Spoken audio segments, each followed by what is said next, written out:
सल्लल्लाहु ताला अलैहि वालिहि वसल्लम की बारगाहे बेकस पनाह में दुरूद पाक का हदिया पेश करें। पढ़ें बाबा से बुलंद अल्लाहुम्मा सल्ली अला सय्यिदिना व नबीना मौलाना मुहम्मद व अला आलि सय्यिदिना व मौलाना मुहम्मद व बारिक व सल्लिम सलातन व सलामन अलैका या रसूल अल्लाह सल्लल्लाहु ताला अलैहि वालिहि वसल्लम। हज़रात सामाईन मोहतरम, मौजूदा दौर हमारे और आपके लिए जाहिरी एतबार से जिन मुश्किलात के साथ है, यानी जो मुश्किलात हमें और आपको सामना करना पड़ रही हैं और जिन मुश्किलात की वजह से आज हम अपने आप को ये कह रहे हैं कि भाई बड़ा मुश्किल है दीन के ऊपर अमल करना, बहुत भारी काम है दीन पर अमल करना। इस दौर के अंदर जहां हर तरफ वो लोग जो आपसे नफरत करते हैं, आपके मजहब से नफरत करते हैं, वो इस मौके की तलाश में है आपसे कोई चूक हो, आपसे कोई गलती हो और उन्हें आपके खिलाफ प्रोपेगेंडा करने का मौका मिल जाए। आप पहली बात तो ये, आप खुद ही इस बात को मान रहे हैं कि आपसे कोई गलती हो जाए,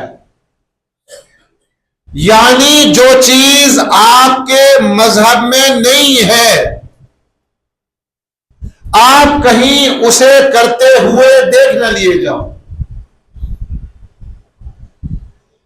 जिस चीज से आपको आपके मजहब ने मना किया है और आप उस काम को करना भी चाह रहे हैं,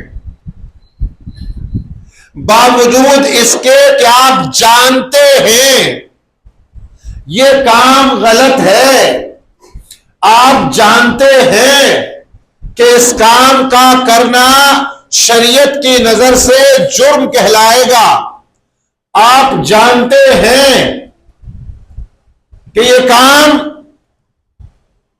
जिसको करने का मेरा दिल कर रहा है, ये काम मुझे नहीं करना चाहिए क्योंकि मेरे रब ने इसकी इजाजत नहीं दी है।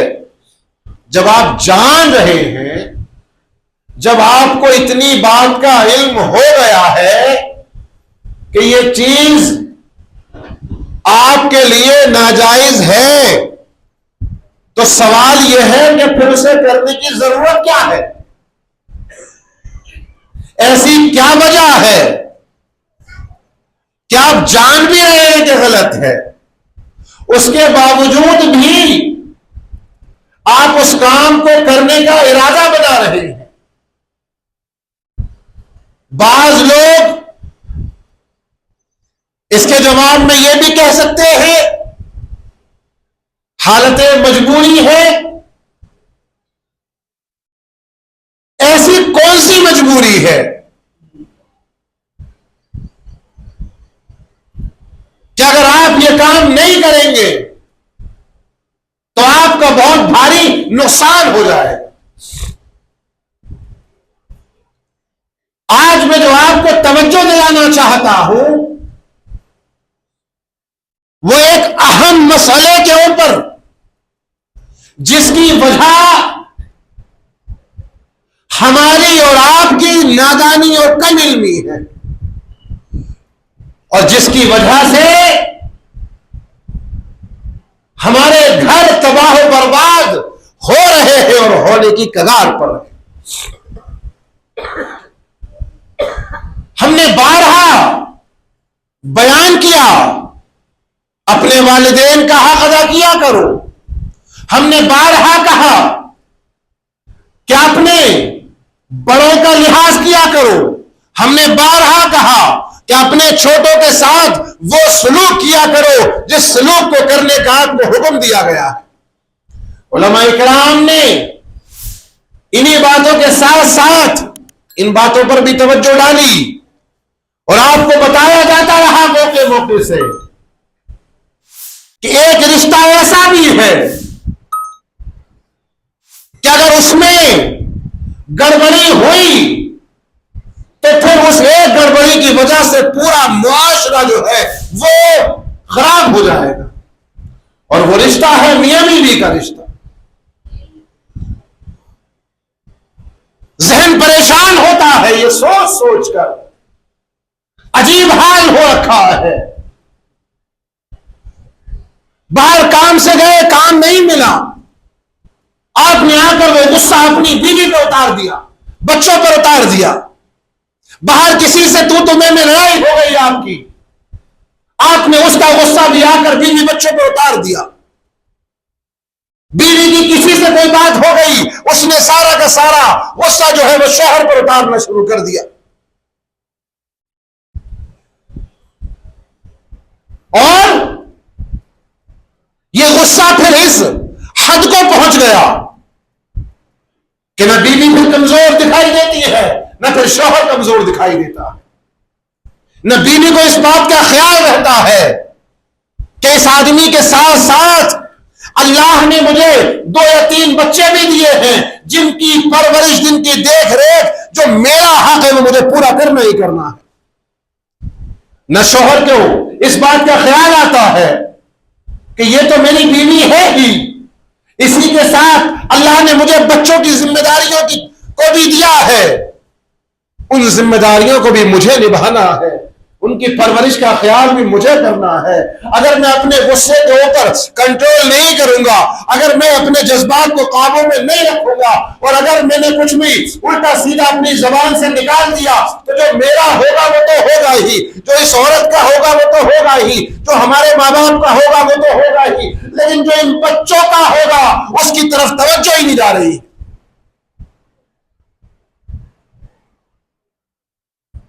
अजीब हाल बना हुआ है मुआशरे का। नमाज, रोजा, ज़कात, हज ये बहुत ऊंची और आला चीजें हैं, इनकी तरफ तवज्जो दिलानी चाहिए और दिलाई जाती है, लेकिन ऐसे लोग जो 5 वक्त के नमाजी भी है, अल्हम्दुलिल्लाह, हाजी भी है माशाअल्लाह, लेकिन जब वो अपनी शरीक हयात से, अपनी अहलिया से, अपनी बीवी से बात कर रहे हैं तो ऐसा महसूस होता है जैसे कोई नौकरानी से बात कर रहे हो। और इसी के बरस औरतों का भी यही हाल है। उन्हें मालूम ही नहीं है कि जिस आदमी से, जिस शख्स से वो बात कर रही है वो कोई गली मोहल्ले का चलता फिरता कोई आम आदमी नहीं है, बल्कि वो है जिसकी इज्जत, जिसका एहतराम मेरे ऊपर लाजिम और जरूरी करार दिया गया।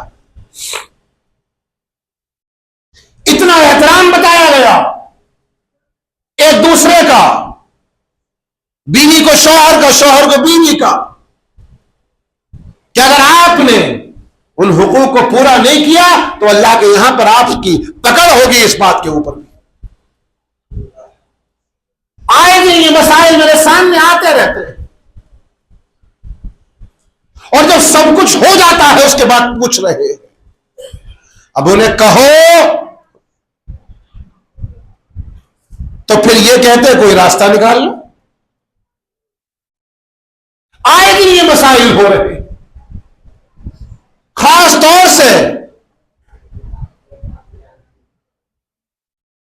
वो लोग जिनके साथ बच्चों की जिम्मेदारियां भी जुड़ी हुई।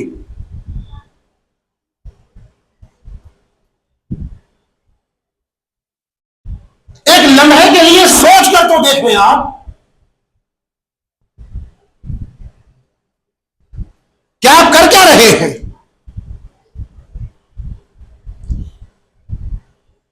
हुक्म तो यह है कि अगर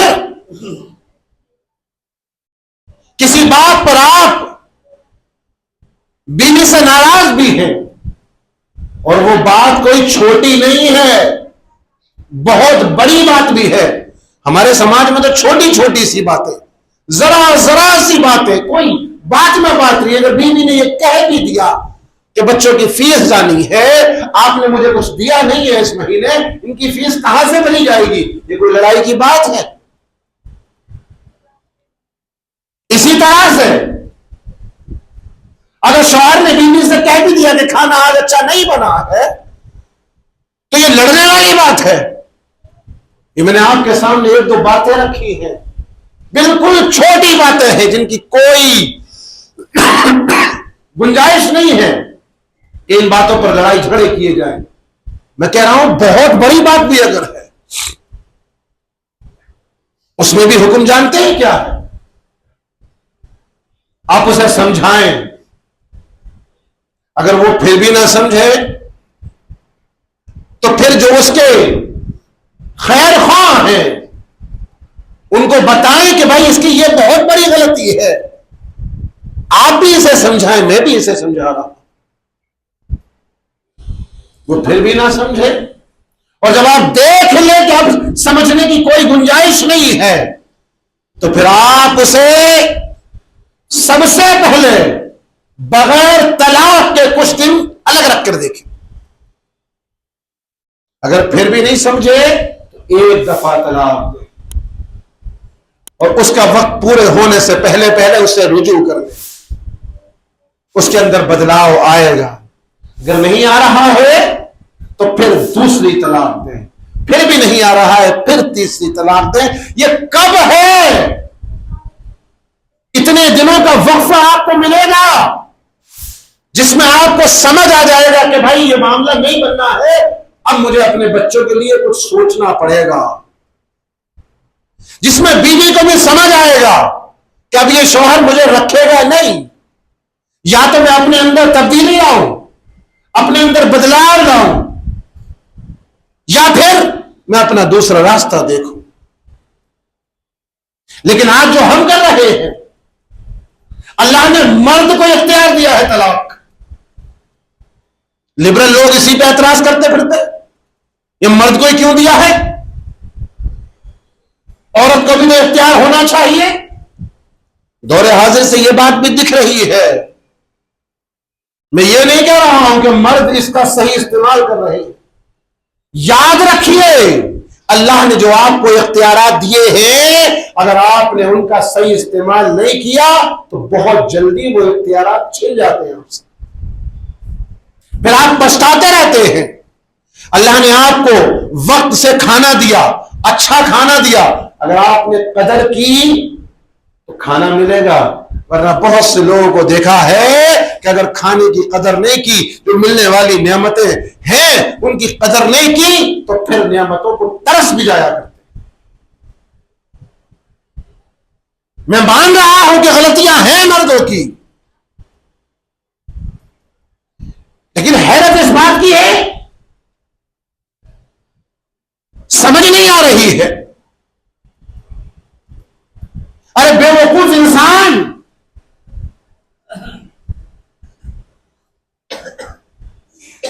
तुम जरा से गुस्से के चक्कर में और फिर इल्जाम इस्लाम पर देते हो, मजहब पर देते हो।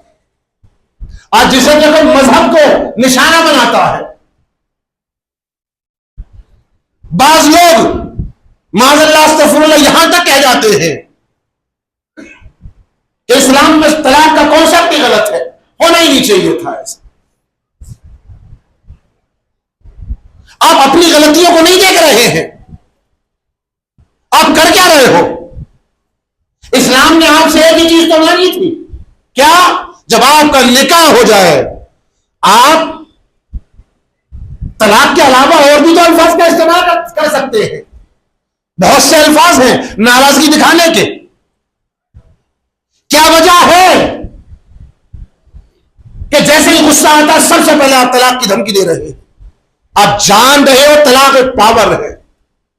आपको पता है बाज लोग सब हम गुस्से में थे, बाज लोग सब हम नशे में थे, याद रखिएगा, ये तमाम वो बातें हैं जब सब कुछ हो जाता है फिर उसके बाद याद आती है, फिर उसके बाद दलीलें ढूंढी जाती हैं, फिर उसके बाद उन लोगों को भी तलाश किया जाता है जो टके टके में बिक कर खुद भी बिकते हैं और शरीयत को भी बेचा करते हैं, फिर उन लोगों को तलाश किया जाता है। इस्लाम ने आपको साफ सुथरा मजहब दे दिया, क्या आपका निकाह हो गया, अब आप आपस में रहें, कोई मामला हो ऊंच नीच हो, आपस में इसे सुलझाने की कोशिश करें, अपनी जबानों पर तलाक के अल्फाज न लाया करें। ये तलाक आपके लिए एक मजबूरी के अंदर दी गई है कि भाई आपका कोई समझौता हो ही नहीं रहा है, और उसका भी तरीका यह नहीं था जैसे आज हम और आप इस्तेमाल कर रहे हैं, जिसे बगैर मौके बगैर महल के तलाक दे रहे हैं।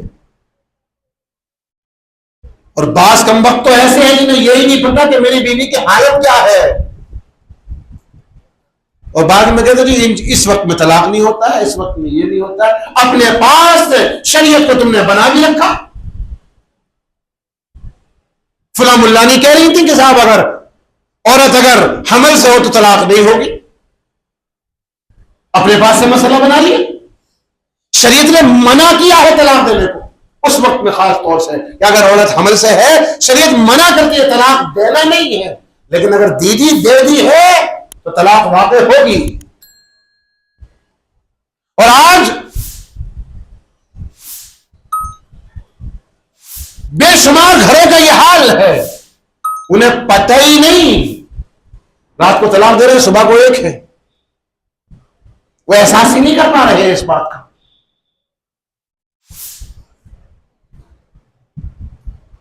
ज्यादातर ये ब्लेम मर्दों पर आता है, लेकिन भाई अकेला मर्द कसूरवार नहीं है इसका। क्या औरतों की यह जिम्मेदारी नहीं थी? क्या वो 10 साल में, 20 साल में, 50 साल में अपने शौहर को समझ ही नहीं पाएंगे अब तक कि मेरा शौहर किस बात से नाराज होता है? क्या इतनी जिम्मेदारी औरत की नहीं थी? औरतों की भी तो जिम्मेदारी है। मैं मर्दों को सपोर्ट नहीं कर रहा हूं, मैं सबसे ज्यादा इस बात के लिए कह रहा हूं कि जो ऐसे जाहिल मर्द, गुस्सा अपनी जगह है, ये क्या कि सारा गुस्सा तुमने सोच रखा है कि बीवी पे उतारना, और आप गलत फहमी का शिकार हैं कि आप सोच रहे बीवी पे गुस्सा उतारे। नहीं, आप दर पर्दा देखो, वो गुस्सा आपने बीवी पे नहीं अपने ऊपर उतारा है। नुकसान आप सोच रहे बीवी का हुआ, बीवी का जो हुआ वो हुआ, आपका और आपके बच्चों का हुआ, उस नुकसान की फिक्र किया करो। इसलिए हज़रात, जब अल्लाह ने निकाह के फराइज से हमें जोड़ दिया,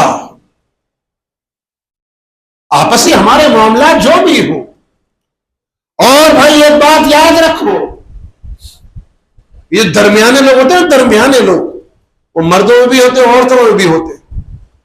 अपनी सोहबत संभालो, ऐसे लोगों के पास बैठा करो जिन लोगों के पास बैठकर आपकी दुनिया भी दुरुस्त हो और आपका दीन भी दुरुस्त हो। सोहबत से बहुत फर्क पड़ता है, बहुत फर्क पड़ता है। अपनी औरतों को भी अच्छी औरतों के पास बिठाया करो,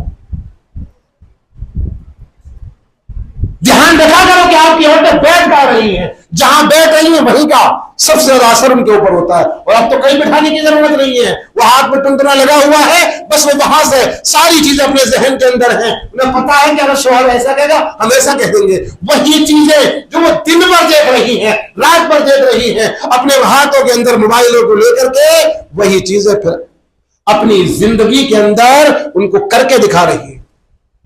और इस बात को समझाओ तो बहुत सी हमारी बहनें ये कहती है कि वो तो इस्लामी नाटक है, उसके अंदर तो इस्लाम समझाया गया है। नहीं, सबसे बड़ा धोखा है, सबसे बड़ा जो आज खास तौर से सीरियल्स के अंदर हो रहा है, मैं अल्लाह की कसम खाकर कह रहा हूं वो इस्लाम नहीं, वो इस्लाम नहीं। इस्लाम सीखना है तो आप दीनदार लोगों से सीखेंगे, तभी आपको इस्लाम सीखने को मिलेगा और उसके बाद आपकी जिंदगी के अंदर बदलाव भी आएगा। इसलिए हजरात इस बात पर तवज्जो किया करें। आप भी, अल्लाह ने आपको मर्द बनाया है, बाहर गुस्सा आता है आपको, लड़ाई झगड़े हो भी जाते हैं बसा औकात, तो क्या सारा गुस्सा उतारते हो? कहीं कहीं से खामोश भी तो आते हो। जब देखते हो सामने वाली पार्टी मजबूत है तो गुस्से को पीकर भी तो आते हो। देख रहे हो कि यहां गुस्सा निकाला तो मामला बिगड़ेगा, गुस्से को कंट्रोल भी तो करके आते हो। बस यही सोचकर अपने गुस्से को शांत किया करो कि भाई इसमें नुकसान किसी का नहीं है, सबसे ज्यादा नुकसान तुम्हारा है। और भाई मेरी आवाज औरतों तक भी जाती है। मैं अपनी उन बहनों से दिल की गहराई से ये गुजारिश करता हूं, अपने शौहरों को पहचानो, उनके मर्तबों को पहचानो। हाँ वो गलत कर रहे हैं, आपने उनकी गलती पर टोको, यह आपका हक है, लेकिन उन गलतियों में कोई नहीं टोक रहा है जो सरासर गलत है। कभी कोई औरत देख रहे हो इस जमाने के अंदर जो इस बात पर शौहर को टोकती हो, यार तो नमाज नहीं पढ़ते, कोई नहीं टोक रहा। सैकड़ों आदमी मर्द शराब पीकर घर में आने, कोई औरत शिकायत कर रही हो तो बताओ, इक्का दुक्का होंगी, उनकी अलग बात है। लेकिन जिस चीज पर टोक रही है, हाँ वो टोकना चाहिए, मैं मना नहीं कर रहा हूं, लेकिन भाई देख लो मौका महल क्या है। अपने आदमियों को पहचानो, उनके मिजाज से वाकिफ हो, तभी आपका घर ठीक होगा। आपका घर ठीक होगा तो मुआशरा ठीक होगा। जब मुआशरा ठीक होगा तो अपने आप हालात बेहतर होते चले जाएंगे। अल्लाह जल्ला शानहू व अम्मा नवालहू यही इरशाद फरमाता है, ऐ ईमान वालो, अल्लाह तबारक व तआला की इताअत करो, उसके रसूल की इताअत करो, इसी में तुम्हारे लिए कामयाबी है। अल्लाह ताला अमल की तौफीक अता फरमाए। अस्तगफिरुल्लाह रब्बी मिन कुल्लि ज़ंबिन व अतूबु इलैह।